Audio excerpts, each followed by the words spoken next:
भावातीतं त्रिगुणरहितं सद्गुरुं तं Namami. Now we are going to invoke Paramashiva's presence by chanting the Shiva Mula mantra. Om Ham Ham Shivaya Namaha 11 times. Please follow along internally. Om Ham Hom Shivaya Namaha. Om Ham Hom Shivaya Namaha. Om Ham Hom Shivaya Namaha. Om Ham Hom Shivaya Namaha. Om Ham Hom Shivaya Namaha. Om Ham Hom Shivaya Namaha. Om Ham Hom Shivaya Namaha. Om Ham Hom Shivaya Namaha. Om Ham Hom Shivaya Namaha. Om Ham Hom Shivaya Namaha. Let us now perform the Tattvachamanam, the ritualistic cleansing. Take your Panchapatram and Udani. Keep your right hand in the Gokarna Mudra in the shape of a cow's ear. Take one Udani, 1 spoon of water, and pour it into your right palm. Each time the word Swadha is chanted, sip the water from the bottom of your palm and take another Udani of water for a total of 3 times. Om Atmatattvam Shodhayami Swadha. Om Vidyatattvam Shodhayami Swadha. Om Shivatattvam Shodhayami Swadha. Now wash your right hand with the water from the Panchavatam and wipe your lips twice with the bottom of your right thumb as you chant. Om Ham Hridayaya Namaha. Wash your hand again. With your index, middle and ring finger joined together, touch above the upper lip and below the lower lip, then wash your hand again. With your index finger and thumb, touch your right nostril, your left nostril. With your ring finger and thumb, touch your right eye, your right ear and your left ear. Then wash your hand again. With your little finger and thumb, touch your navel, your right chest and your left chest. And with all the fingertips joined together, touch the crown of your head, the right shoulder, the left shoulder, and your heart center. Wash your hand again. Now place your right hand over the left and place both hands on the right thigh. Sit with your spine erect, close your eyes and set a sankalpa. Make a conscious resolution. What do you want to manifest through this ritual of Nityananda Yoga today? Hold this as your visualization as we chant the sankalpa mantra.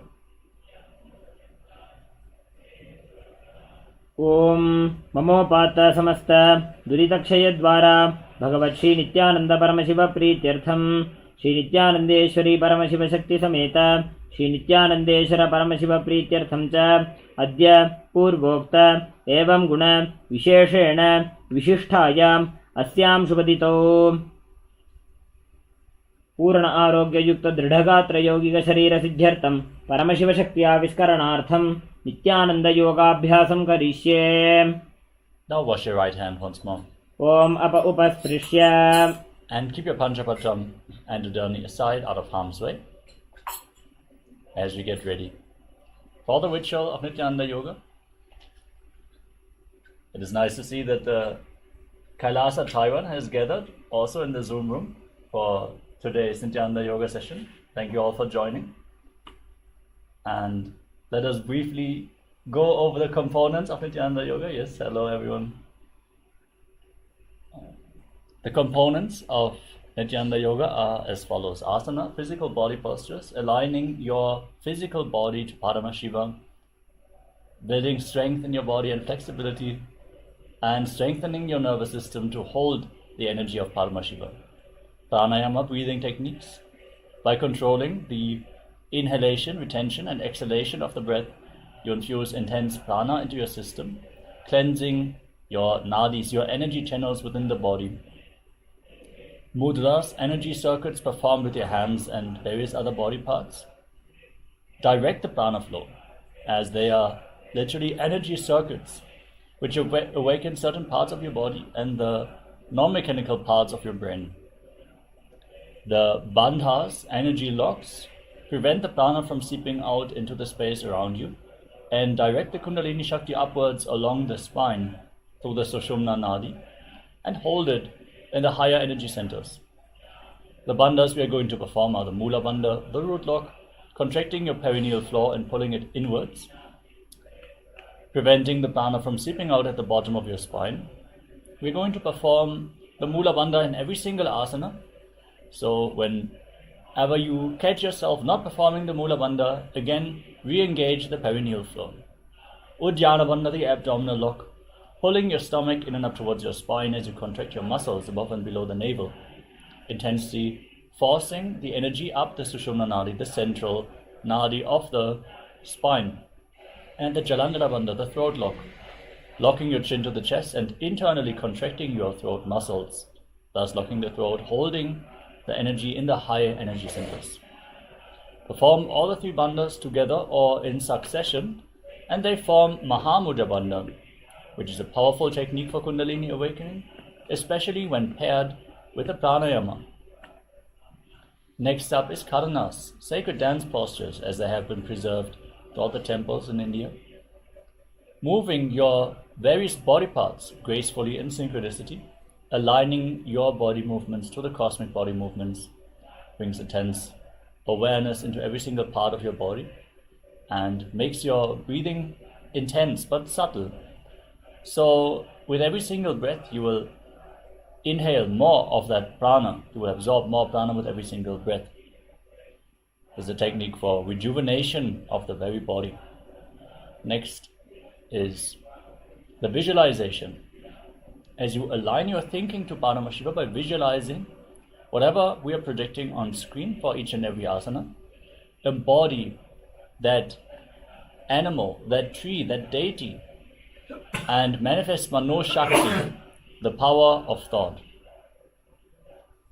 The next component is japa, the internal repetition of mantras.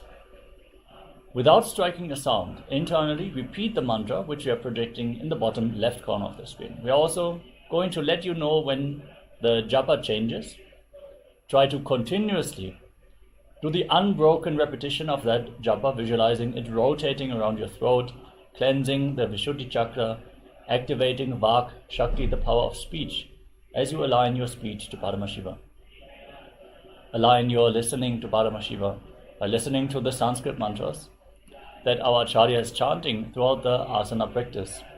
These are the scriptural references for all the asanas, including the Sanskrit instructions and the benefits of the asanas. Don't worry, even if you do not understand the Sanskrit language, Sanskrit has a phonetic effect on your very system, awakening the subtle brain roots and various energies within your body. So just listen intently to the Sanskrit mantras, for these are the words of Mahadeva himself. The next component is weightlifting. Bodybuilding is a spiritual practice as per the Supreme Pontiff of Hinduism. So prepare some weights and keep them at the side of your mat. These weights don't need to be heavy, but implementing weights into the asana practice will intensify these asanas and intensify the Kundalini awakening and enable you to build your body as you want through Nityananda Yoga. The Supreme Pontiff of Hinduism very specifically said that bodybuilding is not only for male bodies, it is for female bodies alike. So don't be shy to just keep some weights at the side of the mat and implement them into your yoga practice. The next component is mandala, the two-dimensional reflection of certain gods and goddesses. In our case, we are projecting the Shri Yantra in the background of our acharyas, which is the reflection of Mahadeva's inner space. It is a two-dimensional representation of the entire cosmos, including all the gods and goddesses. Gaze intensely at this sacred yantra and mirror it into your inner space, mirroring the macrocosmos into your microcosmos, awakening the cosmic DNA. Next up is Abharana, the sacred Rudraksha jewelry. Wearing Rudraksha beads on your body holds your body in the higher energy space, since Rudraksha beads function like a spiritual battery, holding on to spiritual energy for a long time and giving it off to your system as you wear them. So wear them at any given time, especially the energized Kantamala with a single Rudraksha from the Supreme Pontiff of Hinduism. Finally, we come to Aushadha, the sacred alchemy products from the Siddha tradition. These herbal remedies, energized medicines, infuse intense prana into your system, when you apply them on your skin or ingest them into your body. These are capable of curing even chronic diseases. So make sure you wear the vibhuti and kumkum. And if you have any other aushadas from the Supreme Pontiff of Hinduism, you can also apply them for the ritual of Nityananda Yoga. All the participants, please have some water at the side of your mat. So whenever you feel you need to drink something, you have it readily available and you don't have to step away from the mat. And we want to give special precautions for female bodies who are currently in pregnancy, not to perform any of the forward bends of this asana sequence, nor any of the inverted postures before you consult your doctor whether this is safe for you. The same applies for people with injuries of the spine or neck, and people with high blood pressure or any of the major diseases. Please consult your doctor and make sure that this is safe for you. Still, we request all the participants to challenge yourself, know your limits, but challenge yourself. So when you feel there's an asana that you cannot perform, try to move towards it. And if there's something you really cannot do, focus on the other components. We have so many components in Nityananda Yoga.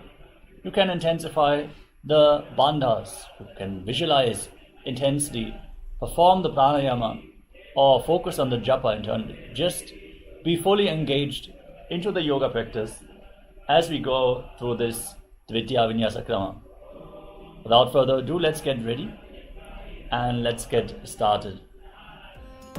Nityanandam, thank you for watching, and if you found the video enlightening, please give it a like, share it with your loved ones, and subscribe to stay connected with us. don't forget to click the bell icon to receive the notifications.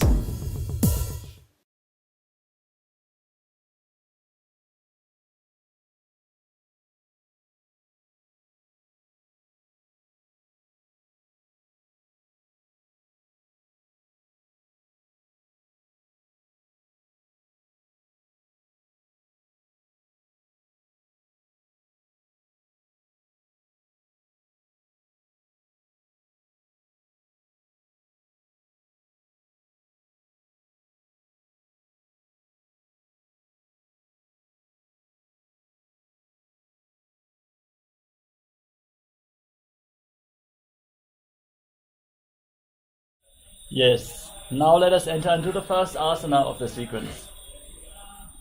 Sukhasana. Sit in a comfortable cross-leg position with your head, neck and spine in a straight line.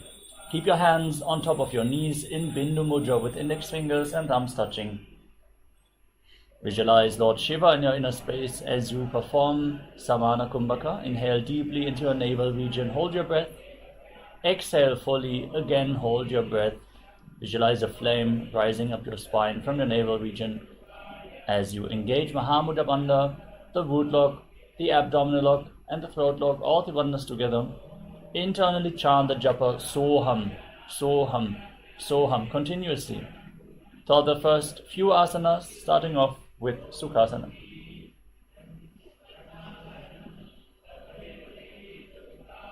तत्सुखासनमित्युक्तम् अशक्तस्तत्समाचरेत् आसनं विजितं येन जितं तेन जगत्त्रयम्. Next up is Parvatasana. Place your feet on top of opposite thighs. Sit in Padmasana. Join your hands in Anjali Mudra and raise your arms up above the head. Engage all the bandhas and visualize yourself as Mount Kailash in Parvatasana. अथ वक्षे महादेव पर्वतासनमङ्गलं यत्कृत्वा स्थिररूपी स्यात् षट्चक्रादिविलोपनम्. Next up is Halipavasana. Now extend your feet away from the body, bring the soles of the feet together.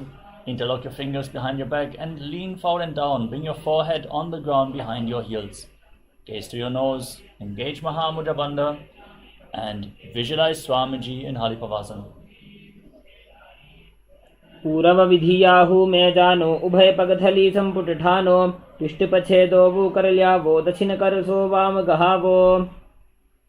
Rise up and extend your arms out. Cup your palms and place them on the ground in front of your feet as you bring your forehead on the ground behind the heels. Gaze to your nose, engage Mahamudra Bandha and visualize yourself as a snake in Nagipavasana. पूरवविधिपर्यागाने नीचौ हौ विकहुणि भणास्यो लगाई. Now keep your hands in prana mudra, index and middle fingers extended, holding on to little and ring fingers with your thumb. Now catch your big toes and extend your legs forward and up. Then cross them into Padmasana and lean forward and down onto your elbows. Engage Mahamudra Bandha and visualize yourself as a bird in Kokilasana.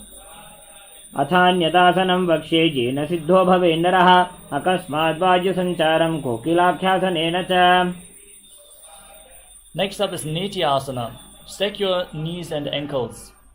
Place one ankle on top of the opposite knee and the other ankle below the opposite knee in Ardha Padmasana. Hold on to opposite elbows and start rotating your arms in a wide circle. Gaze to your nose, engage Mahamudra Bandha, visualize Swamiji in your inner space. Every once in a while change the direction of the movement in Nityasana. गोड़ा बावां पादकी आशमाहिली सोय दक्षचरण को वारलवता परिकुल्भ समोया. Now place your hands on the ground and raise your hips up high. Scoop your head and chest forward and down again and again as you pull your stomach in and up in Uddiyana Bandha, visualizing yourself as an elephant in Gajasana. निब्जं पादाग्रे भूमौ कृत्वा लम्बी भूयामस्तकाग्रे निधाय. From the same position, now push one heel to the ground and lift the other heel up, alternating on both sides again and again. Perform Uddiyana Bandha, the abdominal lock, as you visualize yourself as a bear in Rikshasana. एकैकं पादमाकुञ्च गजासनं कुर्यात् वृक्षासनं भवति. Now rise up.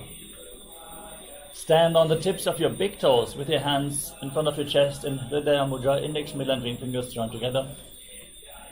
Perform Uddiyana Bandha and visualize Swamiji in Vaishyasana. केशेन पादयुगलं बद्ध्वा तिष्ठेदधोमुखः अथ वैश्याः वक्षे यत्कृत्वा सत्यवान् भवेत्. Next up is Urta Janukarana. Now stand in Arimandi position. Heels together, toes pointing outwards and knees bent. Bring your hands to the chest, elbows raised, and now move one knee up along the center of the body and follow along with the respective hand gracefully again and again.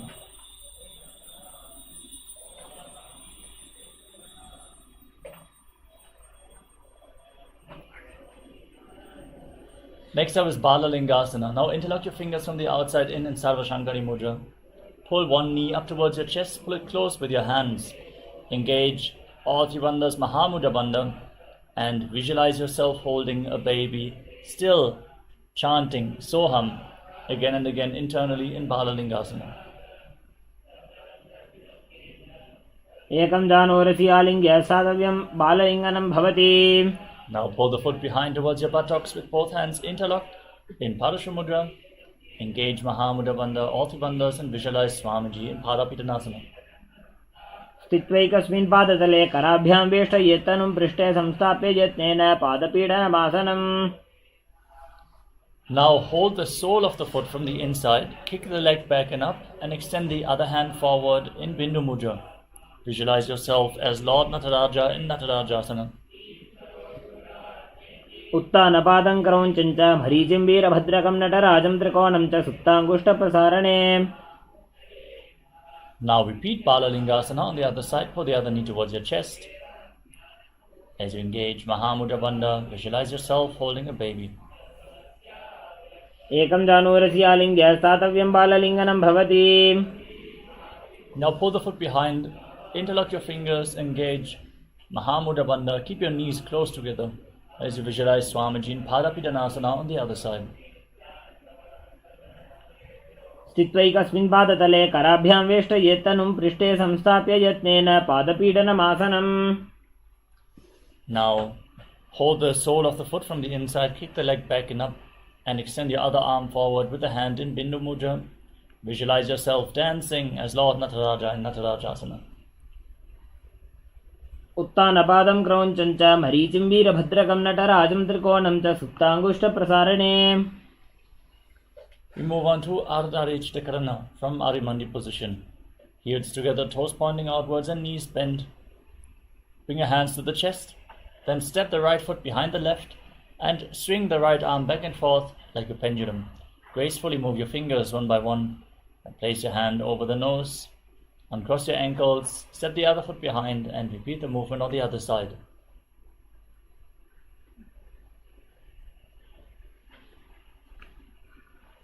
Next up is the skeleton dance. Now, visualize yourself as a skeleton and shake your body intensely. Move every single bone of your body. There's no muscle tightness, no blocks, only bones. Move all the bones of your body intensely.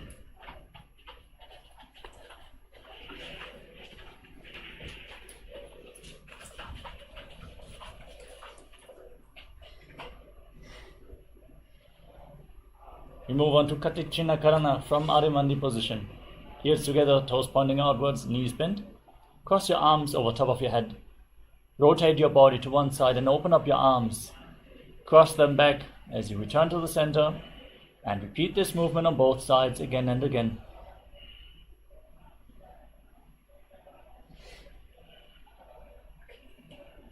Next up is Tadasana. Raise your arms up over top of your head and rise up onto the tips of your toes. Engage Mahamudra Bandha and visualize yourself as a palm tree. Don't forget to breathe in Samana Kumbhaka. Fire rising up your spine from the navel region as you hold your breath after in and exhalation, and internally chant the new japa Shivoham in Tadasana. महामुद्राबद्ध कोनो ताड़ासन विभेदकान् विनोतानं सदा कुर्यात् अंतर्वत्नी पतिप्रिया. Now lean forward and down. Place your hands on the mat if you can. Otherwise, just lean down as low as possible. Bring your head in towards your knees. Engage Mahamudra Bandha and visualize Swamiji Uttanasana. महामुद्राबद्ध कोनो ताड़ासन विभेदकान् विनोतानं सदा कुर्यात् अंतर्वत्नी पतिप्रिया. Now walk your hands forward and step your feet back into a tall plank position. Lock your chin to the chest in Jalandhara Bandha and start rotating your head from side to side as you visualize Swamiji in Tarakshvasana. गजासनवस्थित्वा मस्तकं वारं वारं दक्षिणकुक्षिं सव्यकुक्षिं नयेत्. Now lower your body down onto your stomach. Keep your hands at the side of the shoulders, your feet flat. Raise your head and chest up by the strength of your lower back. Pull your body up. As you open up your mouth, inhale through the hollow of your throat in Bhujangani Mudra and visualize yourself as a cobra in Bhujangasana. अंगुष्ठनाभिपर्यन्तम् अधो भूमौ विनिन्यसेत् कराभ्यां च धरां धृत्वा ऊर्ध्वशीर्षफणीवहि.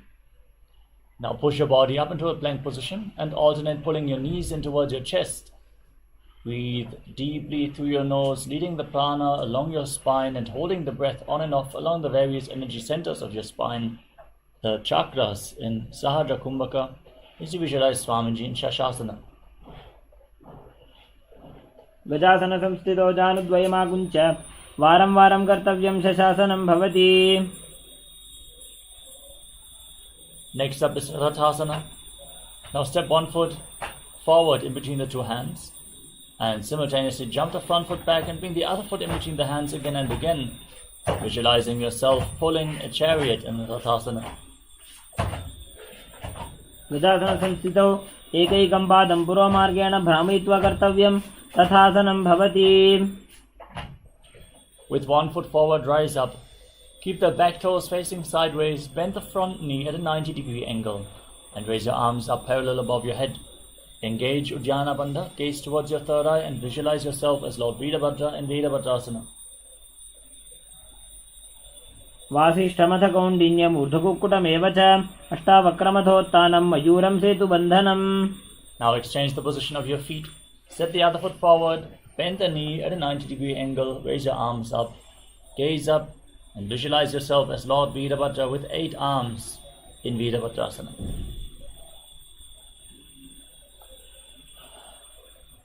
वासिष्ठमथ कौण्डिन्यम् ऊर्ध्वकुक्कुटमेव च अष्टावक्रमथोत्थानं मयूरं सेतुबन्धनम्. Next up is Vrikshasana. Raise one foot up towards the inner opposite thigh with the heel against the perineum. Join your palms in Anjali Mudra. Raise your arms up above your head. Keep your elbows straight. Engage Uddiyana Bandha and visualize yourself as a tree in Vrikshasana. वामोर्मूलदेशे च याम्यं पादं निधायतु तिष्ठेत्तु वृक्षवद् भूमौ वृक्षासनमिदं विदुः.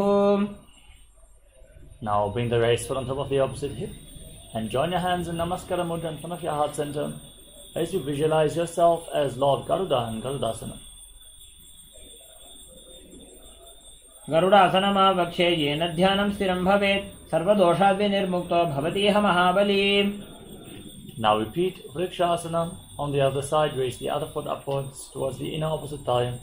Hands up above your head, join together in Anjali Mudra, and visualize yourself as a tree in Vrikshasana.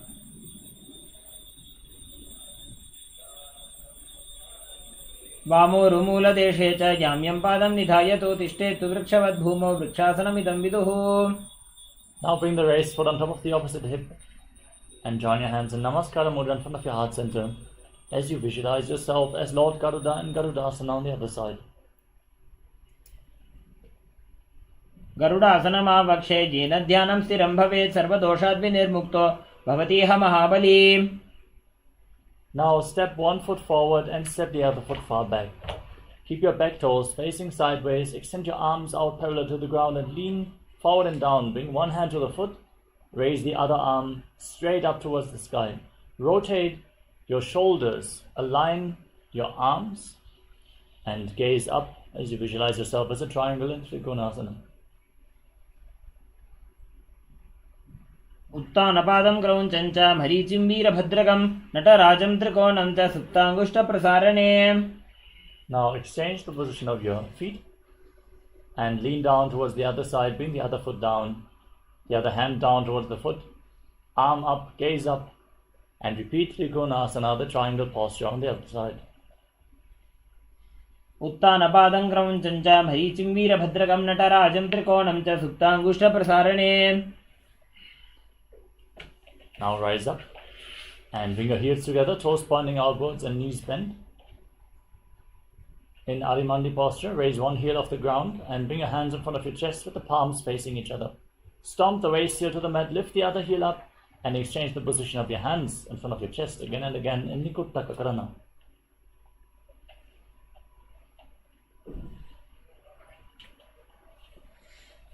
Now squat down, raise your heels off the mat and sit down on the heels with your knees off the ground, the knees together in front of you. Join your hands in Namaskara Mudra in front of your heart center and start buzzing like a bee on the in and exhalation in Brahmari Kumbhaka as you visualize Swamiji internally chanting Sadashivoham in Angushtasana.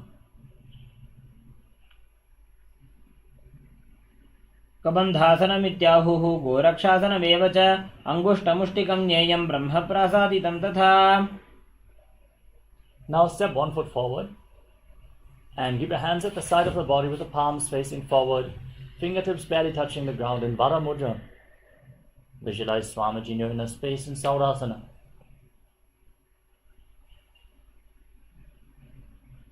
प्रसार्य एकं पादतलं संस्थापित्वेकपादकम्. Now hold on to the big toe of the front foot and hold on to the back heel with the other hand. Balance in this pose as you visualize Swamiji in Vidunanasana. गुल्फस्थितो पादमेकं प्रसार्य तत्पादाग्रं संस्पृश्य तत्करेण. Exchange the position of your feet. Step the other foot forward. Hands at the side, palms facing forward. Vara Mudra. Visualize Swamiji in Saurasana.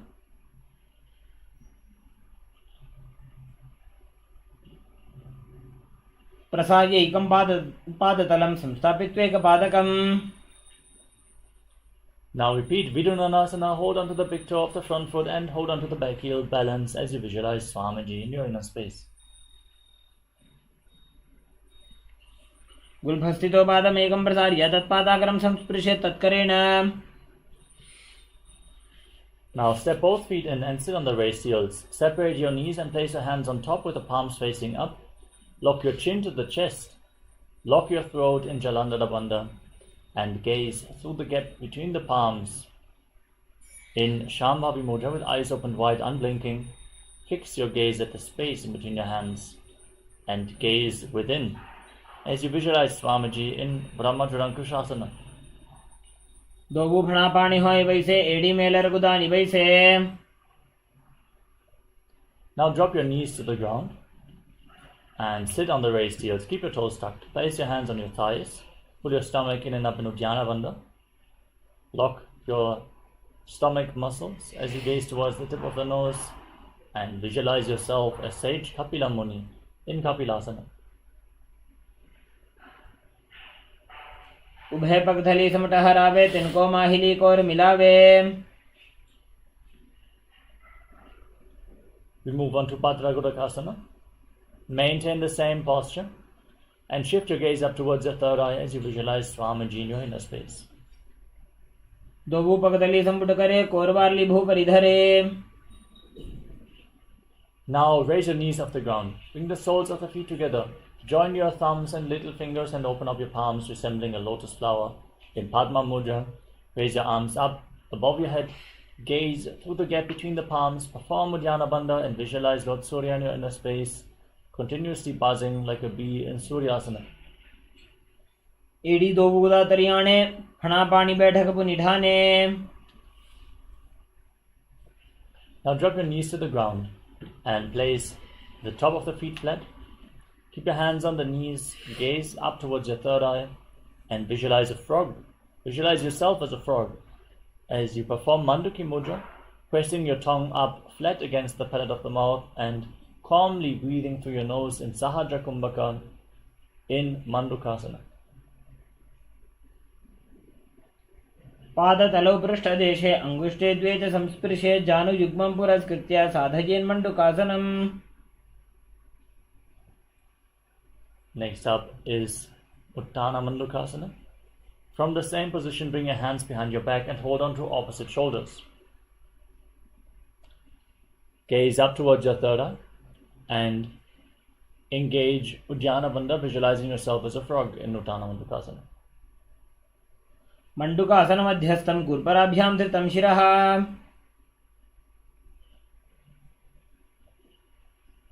Next up is Simhasana. Now cross your feet and sit on the raised heel. Place your hands on the respective knees. Gaze to your nose and stick your tongue out, exhaling forcefully through your mouth again and again, visualizing yourself as a lion in Simhasana. दक्षिणं सव्यगुल्फेन दक्षिणेन तथेतरं हस्तौ संस्थाप्य साङ्गुलीश्च प्रसार्य च. Next up is Padmasana. Now bring your knees wide apart and join the soles of your feet behind your back with the toes pointing backwards. Sit on the heels. Cross your arms behind your back and hold onto the big toes in Prana Mudra with index and middle fingers. Lock your chin to the chest in Jalandhara Bandha.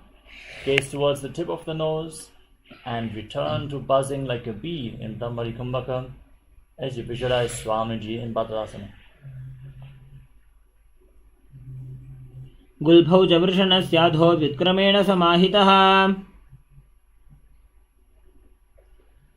Next up is Kakapushandi Asana. Now place your feet flat, raise your knees and bring your arms in and around the knees. Bring your hands behind your back and try to interlock your fingers behind your back. Reach your hands as far back as possible. Open up your shoulders, open up your back, open up your hips as you gaze to the nose and visualize yourself as a crow in Kakapushandi Asana. प्रथमे वैसक उकटठाने दो हाथ पगम विचाने. Next up is Kanipavasana. Now with the feet Now within a squatting position, place your hands flat on the mat. Bring your knees onto your arms towards your armpits and lean forward. Raise your hips, straighten your legs and lift your feet off the mat. Balance on your arms as you visualize Swamiji in Kanipavasana. आसन को गुण आशी दुष्टा होई तो आछी होई.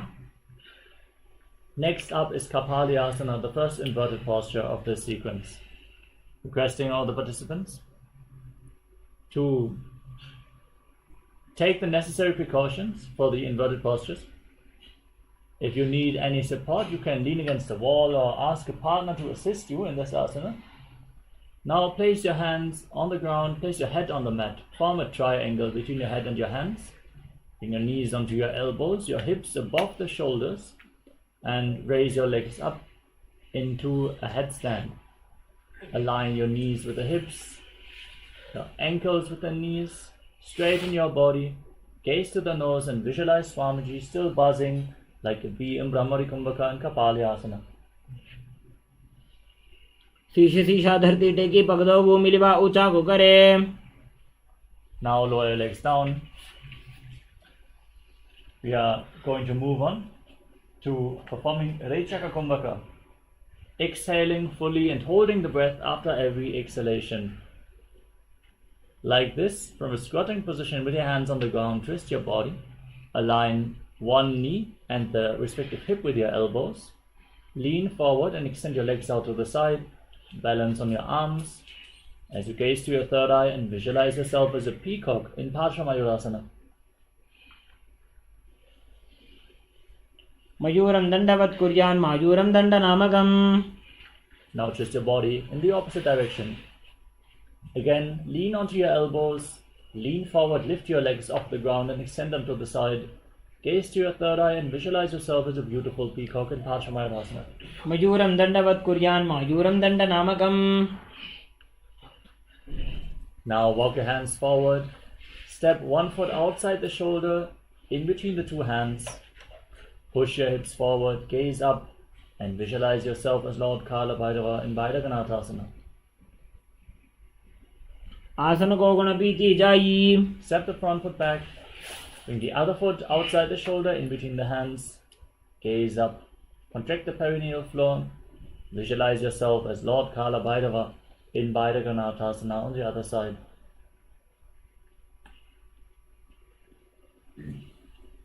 आसन को गुण पीती जाई. Step the front foot back. And now bring your forearms on the ground. Keep your hips raised. Lift your head and gaze up towards your third eye. As you visualize Swamiji in Unmukha Pitasana, try to bring your heels down to the mat. भून्यस्थौ जानुनी हस्तौ चतुष्पदम वाग्मुखम उत्थापितांघ्रि युगल कटिस्थलम अभिरुका. Now rise back up onto your hands and rotate your body, lifting one arm up towards the sky.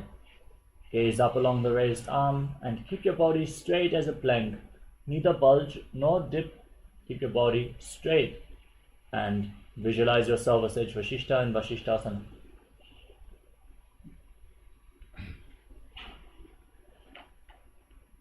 ऊतकुक्कुटवासिष्ठ मरीचिहल मत्स्यकं परिवृत्तिं चोदरस्य विविधं धनुरासनम्. Now place the raised arm down. Rotate your body to the other side. Lift the other arm. Engage your abs. Engage your back muscles, your lats. Stabilize yourself as you're straight like a plank. Gaze up and visualize yourself as Sage Vashishta in Vashishtasana on the other side. ऊर्ध्वकुक्कुटवासिष्ठ मरीचिहल मत्स्यकं परिवृत्तिं चोदरस्य विविधं धनुरासनम्. Now come to a seated position with your legs extended forward. Now bring your hands underneath the buttocks with the palms facing up. Lock your chin to the chest and Jalandhara Bandha. Gaze towards the tip of the nose. Perform Rechaka Kumbhaka. Exhale fully. Hold your breath. Internally chant the new japa Paramashivoham as you visualize yourself as Lord Hanuman in Anjaneyasana.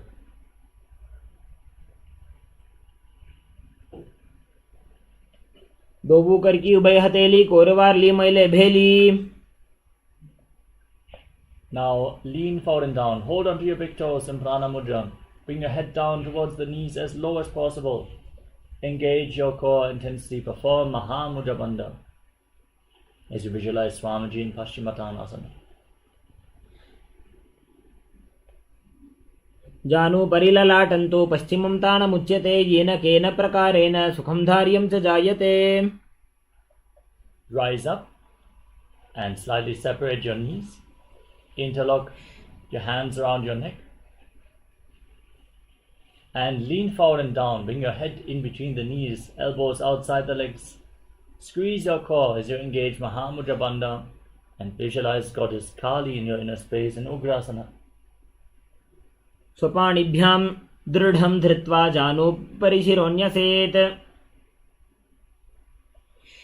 Next up is Marichyasana. Step one foot in towards your body with the heel close to your perineum. Bring your respective arm in and around the knee and interlock your hands behind your back as you bring your forehead down towards your knee. Try to touch your forehead to the knee as you visualize yourself as Sage Marichi in Marichyasana. उत्तानपादं क्रौञ्चं च मरीचिं वीरभद्रकं नटराजं त्रिकोणं च सुप्ताङ्गुष्ठप्रसारणे. Now rise up, drop the raised knee to the side, and firmly press the heel against the perineum as you lean forward and down, and hold onto the front foot with both hands. Gaze to the nose, visualize Swamiji, exhale all the way, hold your breath, engage Mahamudra Bandha in Mahamudrasana. महामुद्रां प्रवक्ष्यामि तन्त्रेऽस्मिन् मम वल्लभे यां प्राप्य सिद्धासिद्धिं च कपिलाद्याः पुरागताः. Now rise up and exchange the position of the feet. Step the other foot in towards the perineum. Bring your arm in and around the knee. Interlock your hands behind the back as you lean forward and down, visualizing yourself as H Marichi in Marichiyasana. उत्तानपादं क्रौञ्चं च मरीचिं वीरभद्रकं नटराजं त्रिकोणं च सुप्ताङ्गुष्ठप्रसारणे. Drop the raised knee to the side, keep the heel against the perineum and lean forward and down. Hold onto the front foot. Internally chant Mahasadashivoham as you engage Mahamudra Bandha in Mahamudrasana. महामुद्रां प्रवक्ष्यामि तन्त्रेऽस्मिन् मम वल्लभे यां प्राप्य सिद्धासिद्धिं च कपिलाद्याः पुरागताः. Rise up and now join the soles of your feet together. Interlock the fingers around the toes and firmly pull your heels in towards your perineum. Push your knees to the ground. Try to touch the ground with your knees as you gaze up and visualize Swamiji in Bhadrasana 2. गुल्भौ च वृषणस्यादः व्युत्क्रमेण समाहितः पादाङ्गुष्ठौ कराभ्यां च धृत्वा च पृष्ठदेशतः. Next up is Kvalipavasana. Slightly extend your feet away from the body and keep the toes together, heels apart. Place your hands on the respective knees. Gaze to the tip of the nose. Lock your chin to the chest and visualize Swamiji in your inner space in Kvalipavasana. पूर्व चर्पण चौक कक्षो सोजी वाही विधि जो की जय sooji. Next up is Joni Asana. Now bring the feet back in towards your body. Hold on to the soles of the feet with all 10 fingers as you lean forward and down, and place your forehead on the ground. Gaze towards the tip of the nose and visualize Yoni Mandala, the visual representation of Devi Paramashiva Shakti in Joni Asana. दोबू पगदली संपट करे एड़ी मेड़ के ढिंग धरे. Next up is Midaki Pavasana. Now rise up and extend your feet away from the body. Keep your heels together and separate your toes.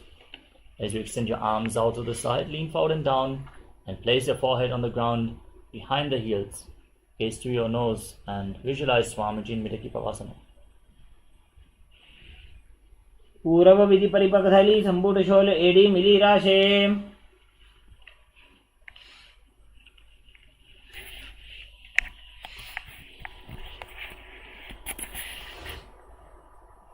Next up is Siddha Samadhi Asana. Now bring your feet in towards your body. Keep your toes together and separate your heels. Scoop your hands below the shins and keep the palms facing up. As you place your chin down on the ground in front of your toes, try to touch your toes against your throat. Gaze to your nose and visualize Lord Surya in Siddha Samadhi Asana.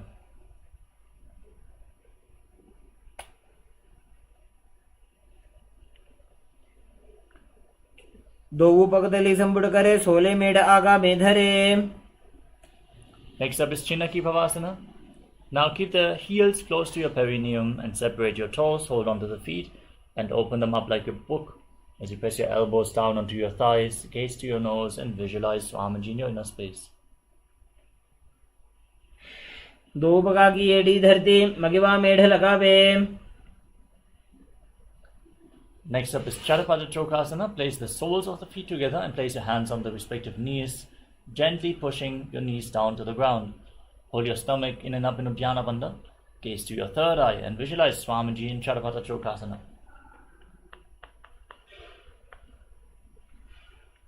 दोबू पगदली संपुट धारे आगाने करे जारे पसारे. Next up is Bhairavasana. Now rotate your feet. Lift your heels off the mat and bring your toes down to the ground with the support of your hands. Place your hands on the respective knees in Bindu Mudra. Try to keep your knees on the ground as you perform Uddiyana Bandha, the abdominal or gaze up, and visualize yourself as Lord Kala Bhairava in Bhairavasana. गुल्भौ संबीड्य चान्योन्यं व्युत्क्रमेणोत्थितं शनैः जान्वोः पार्श्वगतौ हस्तौ दण्डवद्भैरवासनम्. The next asana is Samanasana. Now keep one heel against the perineum and lift the sole of the other foot against your chest with both hands. Gaze up towards your third eye. Visualize Swamiji, exhale fully and hold your breath in the Mooladhara chakra in Samanasana. समानासनमावक्षे सिद्धमन्त्रादिसाधनात्. Next up is Apanasana. Raise the foot over top of your shoulder. With your hands at the side, extend the opposite leg forward straight. Gaze up. Point your toes as you visualize Swamiji in Apanasana. केवलं पादमेकं च स्कन्धे चारोप्य यत्नतः.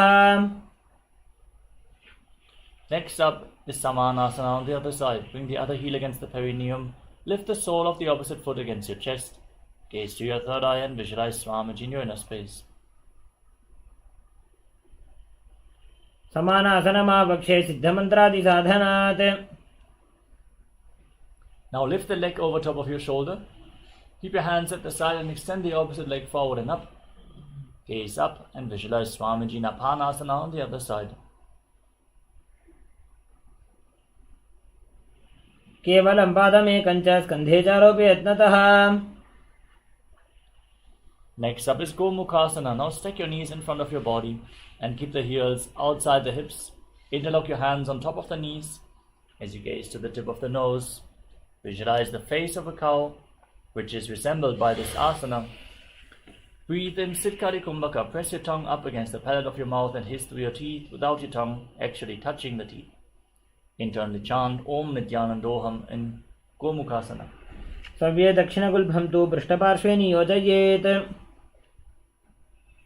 Now hold on to the big toes in Prana Mudra with index and middle fingers. Pull your stomach in and up in Uddiyana Bandha. Gaze towards the tip of the nose and visualize yourself as Rishika Anasuya in Anasuyasana. दक्षिण गोड़ों नीचों ठाने वापों के ऊपर आने. Next up is Anasuyasana 2. Now interlock your fingers behind your back and lean forward and down. Bring your chin over the knee, the nose towards the mat. Gaze towards the tip of the nose and visualize yourself as Rishika Anasuya in Anasuyasana 2. जीवना गोदा की संधि प्रीड़ा व गोड़ा की संधि. Now rise up. Step the right foot flat on the mat and keep the left heel against the perineum, hands on the respective knees.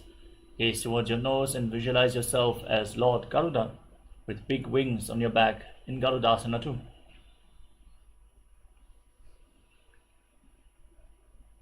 डाबो पगमोड़ी एडी माहिलो गुल्भमूलद्वारनी चैदे. Next up is Naradasana. Raise your perineum onto the heel.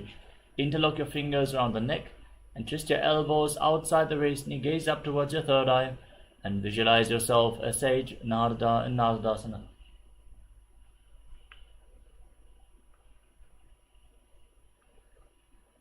पिष्ठिज वाम पगदली केरी भूपरिता ही लगावे फेरी. Untwist your spine. Now bring the left foot on top of the right thigh and raise the right knee. Hold on to the right shin with your left hand and catch the right big toe with the right hand in Prana Mudra. Gaze towards your nose and visualize Matsya, the fish avatar of Lord Vishnu, in Matsya Pitakasana. वामेन वामाङ्गुष्ठन्तो गृहीतं मत्स्य पीठकं योनि वामेन संपीड्य मेढ्रादुपरि दक्षिणम्. Now again slide your knees over top of each other. Keep the heels outside the hips.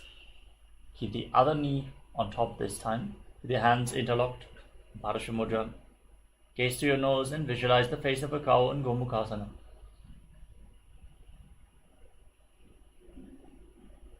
सव्ये दक्षिणगुल्भं तु पृष्ठपार्श्वे नियोजयेत्. दक्षिणेऽपि तथा सव्यं गोमुखं गोमुखं यथा. Next up is Anasuyasana on the other side. Hold on to the big toes, pull your stomach in and up and gaze to your nose, visualizing yourself as Rishika Anasuya. दक्षिण गोड़ों नीचों ठाने वापों के ऊपर आने. Now interlock your fingers behind your back, gaze to your nose as you lean forward and down. Bring your chin over the knee and try to touch your nose to the mat. lean forward and down as low as possible as you visualize yourself as Rishika Anasuya in Anasuyasana 2. जीमणा गोदा की संधि परिडावा गोड़ा की संधि. Now rise up. Step the left foot on the mat and bring the right heel against your perineum. Hands on the respective knees, gaze to your nose and visualize yourself as Lord Garuda in Garudasana 2. डाबोपगमोडी एडी माहिलो गुल्भमूलद्वारनी चैदे. Next up is Naradasana. Now raise your perineum onto the heel and interlock your fingers around your neck, twist your elbows outside the raised knee, gaze up, twist your spine intensely and visualize yourself as Sage Narada and Naradasana. पृष्ठ वाम भगदली केरी भूपरिता ही लगा वे फेरी.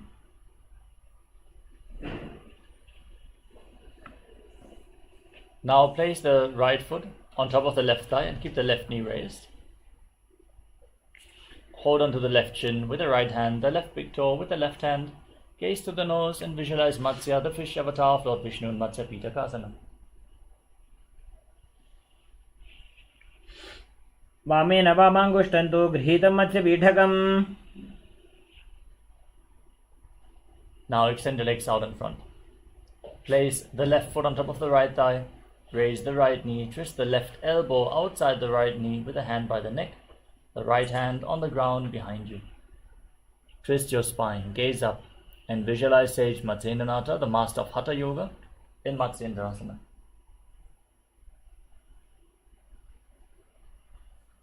उदरं पश्चिमाभासं कृत्वा तिष्ठति यत्ततः नम्राङ्गं वामपादं हि दक्षजानुपरि न्यसेत्. Now extend the front hand down towards the foot, hold on to the big toe, then Prana Mudra and place the other hand on your ear. Turn your head back, gaze up towards your third eye and visualize yourself as a camel in Kubasana. आसन को गुण झोलो जाए. Now drop the hand from the ear to the ground behind you and gaze up towards your third eye as you twist your spine even more in Matsyendrasana 2. मत्स्येन्द्रपीठं जठर प्रदीप्तिं Prachanda रुक्मण्डल खण्डनास्त्रम्.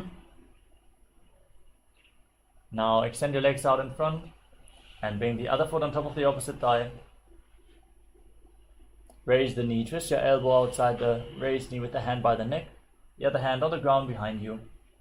Gaze up towards your third eye and visualize Sage Matsyendranath and Matsyendrasana.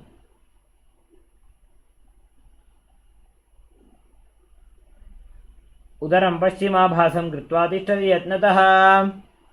Extend the front hand down to the foot, hold on to the back ear, gaze to your third eye and visualize yourself as a camel in Kubasana on the other side. आसन को गुण झोलो जाए.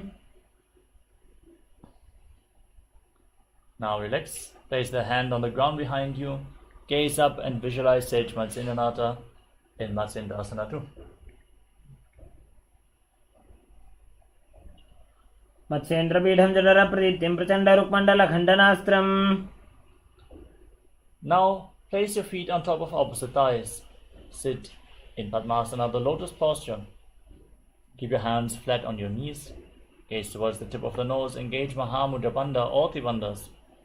As you visualize yourself as Lord Shiva, breathe in Sitali Kumbhaka. Press your tongue against the back of the teeth and hiss through your teeth on the inhalation.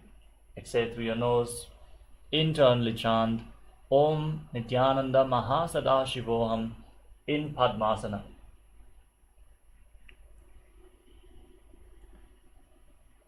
आसनं द्विधं प्रोक्तं पद्मं वज्रासनं तथा. Now cross your arms in front of your body and catch the big toes in Prana Mudra with index and middle fingers. Gaze towards the tip of the nose and visualize yourself as Goddess Parvati, the consort of Lord Shiva, in Padmasana 2. उत्तानौ चरणौ कृत्वा उरुसंस्थो प्रयत्नतः.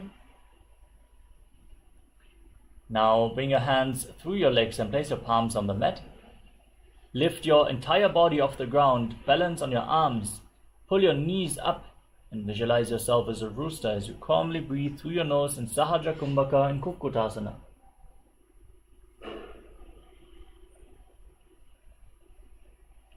पद्मासनं सुसंस्थाप्य नान्वोरोरन्तरे करो. Now rise up onto your knees, maintain Padmasana. Place your palms on the ground with the fingers pointing towards your knees. Then bend your elbows, bring them against your navel, lean forward, find balance and lift your knees off the ground. Balance with your legs in Padmasana as you visualize Swamiji in Baddha Kikyasana. धरामोष्टविकरद्वयेन तत्कूर्परि स्थापिता नाभिपार्श्वः. Now extend your legs back into Mayurasana. With your hands still flat on the mat, fingers pointing towards your body, lean onto your elbows, find balance and lift your legs up straight as you visualize yourself as a beautiful peacock in Mayurasana. अथ वक्षे Mahadev मयूरासनमुत्तमम्.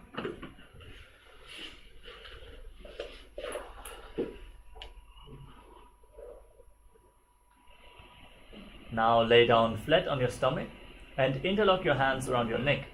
Place your forehead on the ground and turn your feet so the heels are touching the ground and the toes are pointing outside. Rotate your hips and visualize yourself as a crocodile in Makarasana. अध्यासशेते हृदयं निधाय भूमौ च पादौ च प्रसार्यमानौ. Yes, please let us know if you need any further explanation for any of the asanas or if you need more time in one of the postures. Just let us know so we can adjust this yoga session for you guys. So let us now move on. Place your hands at the side of the shoulders and lift your legs off the ground, including the knees, as you visualize yourself as a locust in Shalabhasana. अध्यासशेते करयुग्मवक्षो भूमिमवष्टभ्य करयोस्तलाभ्याम्. Bend your knees and hold onto the feet. Hold the elbows outside. Hold the heels outside the hips. Try to touch the ground with your heels as you visualize yourself as a camel in Ushtrasana. अध्यासशेते पदयुग्मव्यस्तं पृष्ठे निधायापि धृतं कराभ्याम्. Now hold on to the feet and kick the leg back and up. Raise your head and chest. Pull yourself upwards as you gaze to your third eye, visualizing yourself as Pinaka, Lord Shiva's bow in Dhanurasana. प्रसार्य पादौ भुजदण्डरूपौ करौ च पृष्ठे धृतपादयुग्मम्. Now come to a kneeling position. Keep your heels outside the hips. Sit in between the heels with the toes touching behind your back. Place your hands on your knees. Gaze up towards your third eye. Visualize Swamiji in your inner space and breathe calmly through your nose. In Sahajra Kumbhaka, as you internally chant the new japa Om Nityananda Paramashivoham in Bhagasana. उल्टा मोड़ी पाव दो वैसे बहुरो जुगती करे एक ऐसे. The next asana is Gohi Asana. From the kneeling position, place your forearms on the ground. We're going to enter into another inverted posture. So if you need support, set yourself up in front of a wall so you can lean against the wall or ask someone to assist you in this asana. With your forearms on the ground, elbows shoulder width apart, interlock your fingers, place your head on the ground, supported with your hands, and then raise your hips, straighten your legs. Lift your feet off the ground and pull your knees in towards your chest. Squeeze your body into a ball. Try to touch the chin with your knees as you gaze to the nose and visualize Swamiji calmly breathing through your nose in Sahajra Kumbhaka in Gohi Asana. दो हाथ की कहोनी जोई पुनः कलाई जाने दोई. Now slowly extend your legs up straight. Stack the knees above the hips. Breathe deeply and slowly as you gaze to the nose and visualize Swamiji in Shirshasana. विपरीतं मण्डलं च द्विधैव विदितं हिनः. Now gently lower your legs down. Come to a seated position with your legs extended forward. We are now going to enter into a sequence of rapid exhalations in Bhastrika Kumbhaka. Intensely, quickly exhale by contracting the abdomen and pulling it inwards again and again. Without inhaling in between, just exhale again and again. Naturally, air will return into your lungs, don't worry. We're going to perform Bhastika Kumbhaka throughout the next few asanas, starting off with Podhyasana. Hold on to your calves and lift your legs up in front of you. Keep your knees straight, try to rise them as vertical as possible as you visualize Swamiji in your inner space. दो हाथ पग बाहर आने, घोड़ा तरे काकसी ठाने. With your legs raised, bring your hands behind your back, hold on to opposite shoulders. Gaze up towards your third eye and visualize yourself as a mace in Bharikahasana. उत्तानशयितः एकैकं पादं ग्रीवायां कुर्वन्. Now extend your arms out in front of you, parallel to the ground. Keep your legs raised, gaze up and visualize yourself as a boat in Naukasana. उत्तानशयनं कुर्पराभ्यां भूमिं वष्टभ्याम्. Scoop your hands below the feet and pull them against your chest. Try to keep your feet off the ground. Keep rapidly exhaling as you pull your feet in towards your chest. Gaze to your nose and visualize yourself as Lord Rudra in Rudrasana. पगतले संपुट करी हाथस्य पग ऊंचाई. Relax. You can breathe calmly now. Lay down on your back. With your feet flat, the knees raised. Place your palms on the mat behind the heels and push your hips up high. Contract the perineal floor. Lock your throat. Inhale deeply and push the air upwards, but prevent it from escaping by engaging Jalandhara Bandha. Hold your breath for a long time in Mocha Kumbhaka. Gaze through the tip of the nose and visualize Swamiji in Unmukha Pithasana too. ऊर्ध्वे च जानुनी कृत्वा शवित्वोर्ध्वमुखं तथा.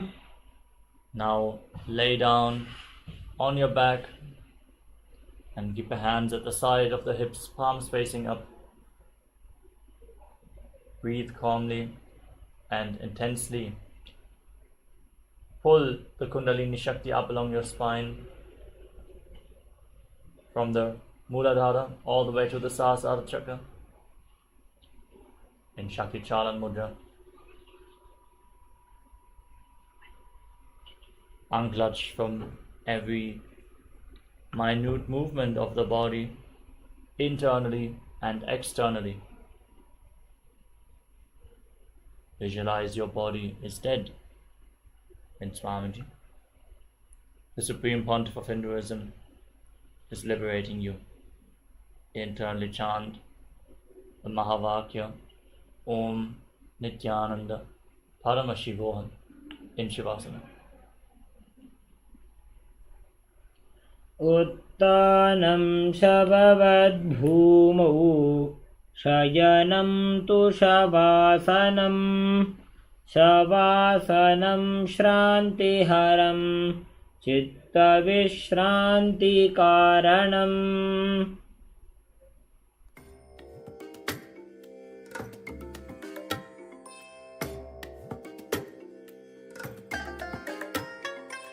I bless you all.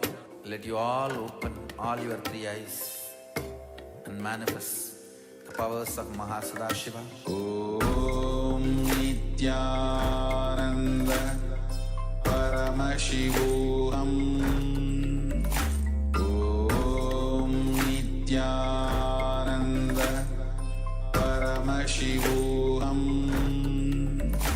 Om Nityananda Paramashivoham. Om Nityananda Paramashivoham. Om Nityananda Paramashivoham. Om Nityananda Paramashivoham. Om Nityananda Paramashivoham. Om Nityananda Paramashivoham. Om Nityananda Paramashivoham. Om Nityananda Paramashivoham.